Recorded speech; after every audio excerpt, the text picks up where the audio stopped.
Hi, I'm Brittney Boston. This is going to be my final head-to-toe assessment for 40/50, and we'll just go ahead and get started. Hi, I'm Brittney. I'm going to be your nurse today, and you are? Gary. Awesome. Nice to meet you, Gary. We already did a health history on you, a Snellen test, height and weight, vital signs. Everything looks good. So I'm going to go ahead and just get started on your cranial nerve assessment and go through 1 through 12. Does that sound okay? Yep. Okay, so first I'm going to have you close your eyes and I'm going to have you plug one nostril. And I just want you to tell me when you smell this and what you smell. Okay. Citrus. Okay, awesome. And then go ahead and plug the other nostril. Okay. Okay. Mint. Mint. Okay, awesome. And that is your cranial nerve number 1. So that is your smell. And then from there, we're going to do your cranial nerve number 2, which we already assessed during your Snellen test. And that was 20/20 vision. So everything is good there. Now I'm going to test 3, 4, and 6 cranial nerves. So I'm going to have you follow my finger, keep your head straight on me, but eyes move with my finger.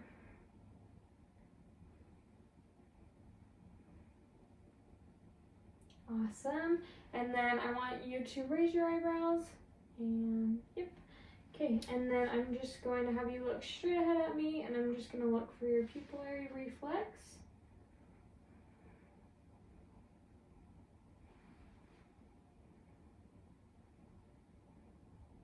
Okay, and everything looks good there. And then from there, we're going to test your 5 and 7. So I'm going to have you go ahead and smile for me as big as you can. And then I'm going to have you frown. And then I'm going to have you scrunch your face. Okay, awesome. And then go ahead and puff your cheeks as well. Okay, so that is cranial nerves 5 and 7. And then I'm going to have you tell me when you can hear this. This is testing cranial nerve number 8. So tell me when you can hear something in this ear and tell me what you hear. Okay. Okay, and what do you hear? Your fingers clicking. Okay, and then what about in this ear? Yeah. Okay, and what do you hear? Your fingers rubbing together. Okay, awesome. And then I'm going to go ahead and whisper in this ear first. You tell me what you hear. Apple. Okay, and then what about in this ear? Elephant. Okay, awesome. From there, we're going to test 9, 10, and 12. So I'm going to test your facial expressions and ability to move your tongue. So go ahead and stick out your tongue for me. And then say, ah. Ah. Okay, and then from here, I could use a tongue depressor and test his gag reflex. I don't have a tongue depressor, so I'm just going to have him stick his tongue out, say, ah. Call it good. And then I'm going to have you open up your mouth one more time. And I'm just going to look, see that the membranes look moist and pinkish red. Everything looks good. And then from there, we're going to test so that was your 9, 10, and 12. And then I'm going to have you swallow. So go ahead and take a sip of this. And while he's doing this, I'm just going to look, make sure everything's functioning, nothing's deviating at the throat and the trachea. Everything looks good. And then we're going to test your cranial nerve number 11, which is your accessory. So I'm going to have you shrug your shoulders up. Okay, awesome. And then I want you to push against my hand going this way. Okay, and then push against my hand going this way. Okay, everything looks super good.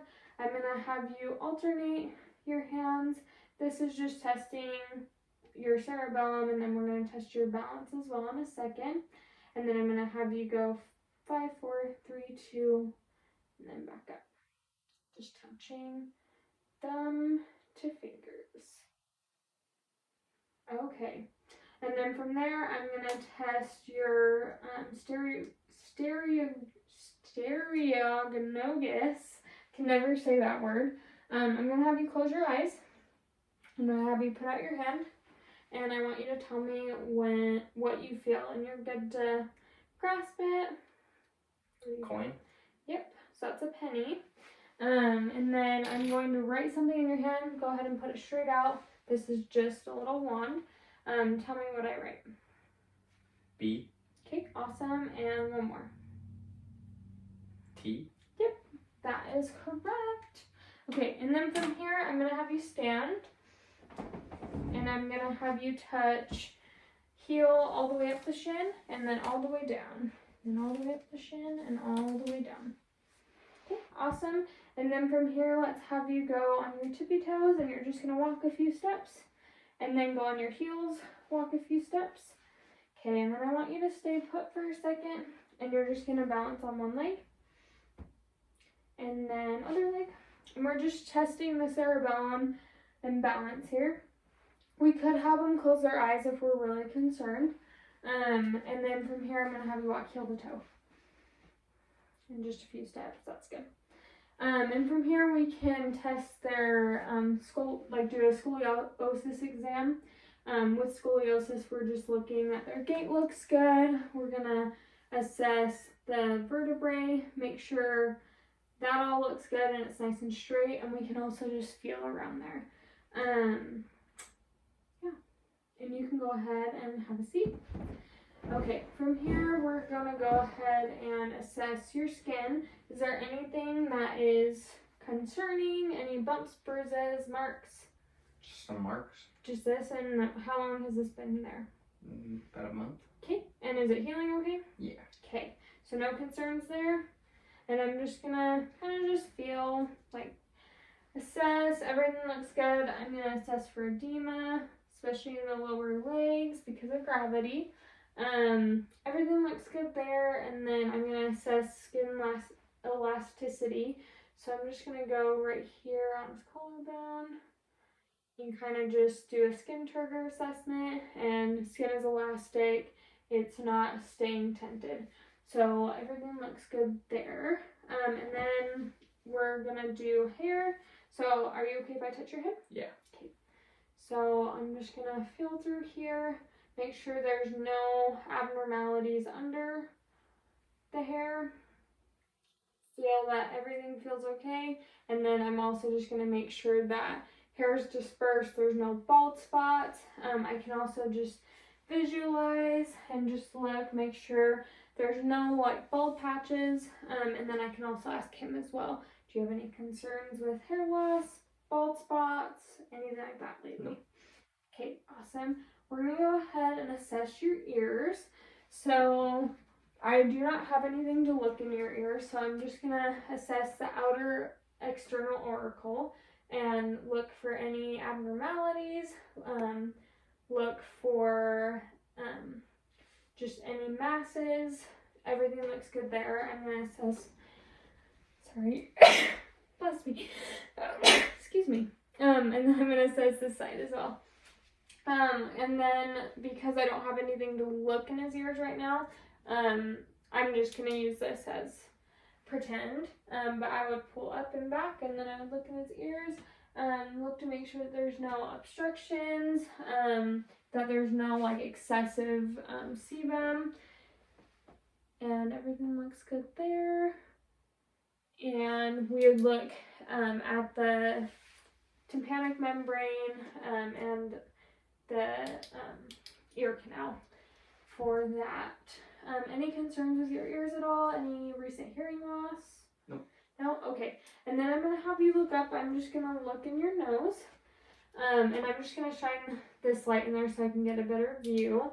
But with this, we're just looking for the color of the turbinates. We're looking for deviated septum, which you're aware that you have a deviated septum, right? Yes. So he's aware that he has a deviated septum, and I could also pull up a little bit as well and look in there. We're looking for any obstructions, and we're looking for any drainage. So, any concerns with your nose? No. Okay, I'm gonna feel your neck and your throat. Any concerns with swallowing lately? Any masses? Okay, and are you okay if I touch? Yep. Okay, I'm just gonna touch along the lymph nodes, and I'm just gonna feel that the trachea is not like deviated one way or another. I'm also gonna inspect it before doing that, and then I am going to feel for thyroid, make sure nothing's abnormal, and everything seems super good to me. Any concerns? Nope. Okay, awesome. awesome. I'm going to go ahead and listen to your lungs really quick. With this, we're going to listen bilaterally. We're going to listen on one side, then the other, and compare the two. We want them to be equal bilaterally, and then we're also going to go out on both sides just slightly to get full lung. Okay, so I'm just going to have you breathe normally, and I'm just listening on both sides, and I'll just move.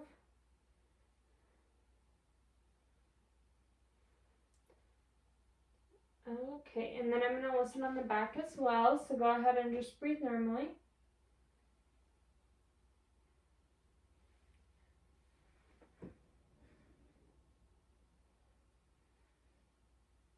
Okay, that sounds good.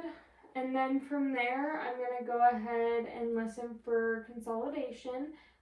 So as I'm going across, I'm going to listen on one side, then the other, and just go through all the different areas while you say one thing.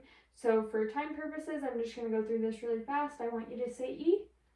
E, E, E, E. And then I could also listen on the back as well. But for time purposes, we'll just narrate it. And then I'm going to have you say 99. 99, 99, 99, 99.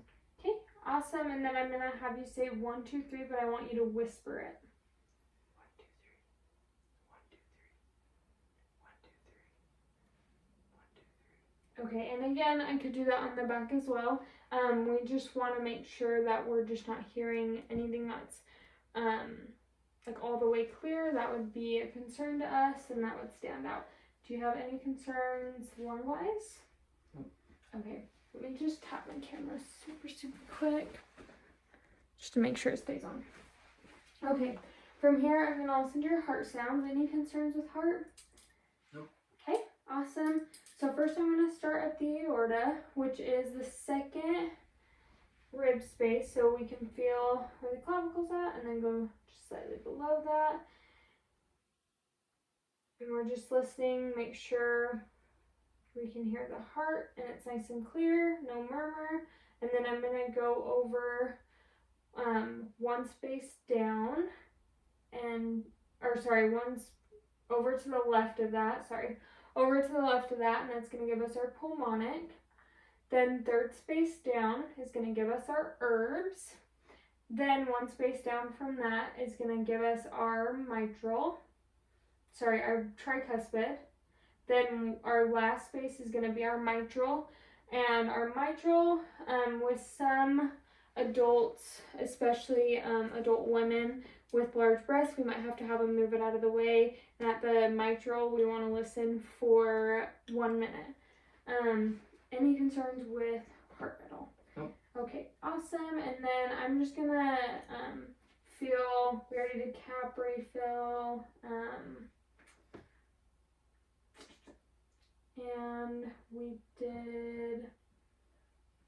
we did not do cap refill. So sorry. Okay, so we are gonna feel pulses. So I'm gonna feel that pulses are equal bilaterally.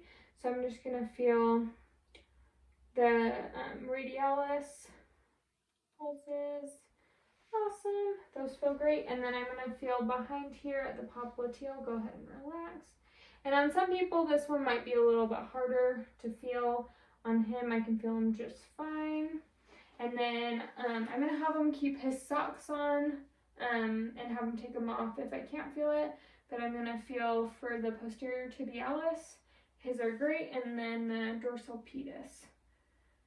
And those feel great. And then I'm just going to assess for edema again. No signs of edema. Everything is great. Any concerns with pulses at all? Oh. Okay, awesome. And then from there, we're going to go ahead and test your reflexes. I don't have a reflex hammer, so I'm just going to talk through it. So I'm going to have you put your arm up like this. This is going to test your tricep. I would take the hammer and I would go right here, and it would flex a tiny bit. And then right here, I would tap on the tricep, it flexed a tiny bit. Then we're gonna do the bicep. So you're gonna relax and I'm going to tap here. Going to see a slight flexion, and then same here. Want to make sure that both sides are equal bilaterally, and that they're strong reflexes. And then from there we're going to do the radialis, the brachial radialis. So I'm just going to tap right here, and you'll see the hand flex, and then from here, and you'll see the hand flex. And then I can test what you see on TV all the time, his patella tendons. So right here, I'm gonna here, and then little kick, and I would just go right below the kneecap on the patella tendon, just slight tap, and then I can go for the Achilles. So I'm just gonna go right above where the Achilles attaches, right there, and you're just gonna see slight flexion in here, and awesome. And then while I'm here, I'm gonna test for Hohenstein and clonus. So I'm gonna push against your feet. Any pain with that? Nope. This would assess DVT. I would also look for any signs of DVT, any redness, swelling, edema, and then increased temperature in one spot. Most commonly it would be on one side rather than both. And then I'm going to push against here, and then I'm just going to suddenly let go after I push in, and that would test clonus. With that, if they stay put, then they're good. If they flap down, then that's a sign to us that we need to let the provider know that the patient did have clonus. Any questions with that, concerns? No. Okay, and then from there, we're going to test your strength. So I'm going to have you push your shoulders out against my hands. Okay, and then I want you to push your hands up and down. Okay, and then kick those legs out and back. Okay, and then push up and push down like gas pedals. Okay, and with that, we're just testing that it's equal bilaterally. We don't have any like neuromuscular dysfunction. So everything looks good there. Any concerns? No. Okay. From there, we're just gonna assess your abdomen. So if you want to go ahead and lay down for me. Okay. And then we're just gonna assess the abdomen as well as thoracic cavity we can do while he's down, even though we already did that a little bit. We just want to make sure the chest is rising bilaterally and symmetrically, and then we want to make sure that there's no masses that we see. Any concerns of masses, malformations? Okay. Nope.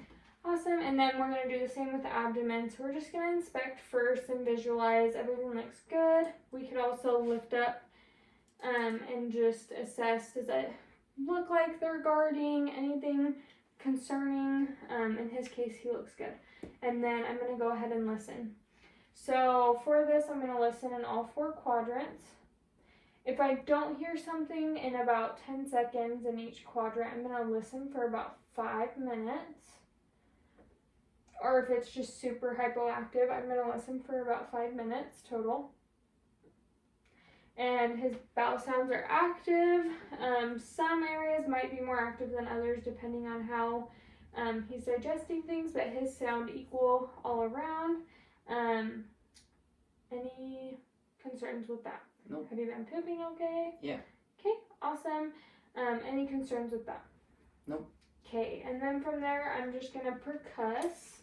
So we would just kind of tap, and you would want to go in the 9 quadrants. And you're just listening for, like, okay, is there any, like, areas that are, like, dense and then areas that are, like, hollow? Is there anywhere that's hurting them? And everything sounds good. And then from there, I would just do light palpation.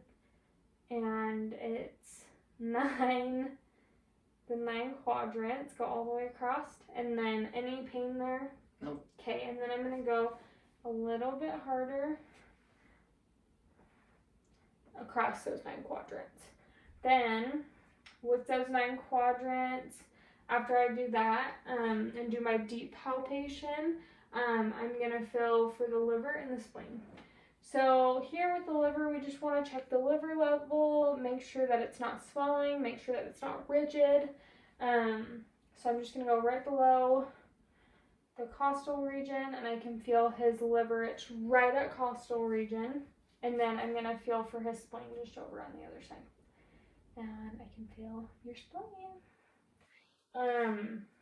And then I could also listen for the aorta as well, which is just going to be the abdominal aorta. Any questions, concerns that you have? Nope. Okay, and that is it. So you are free to go if you don't have any questions or concerns. And yeah.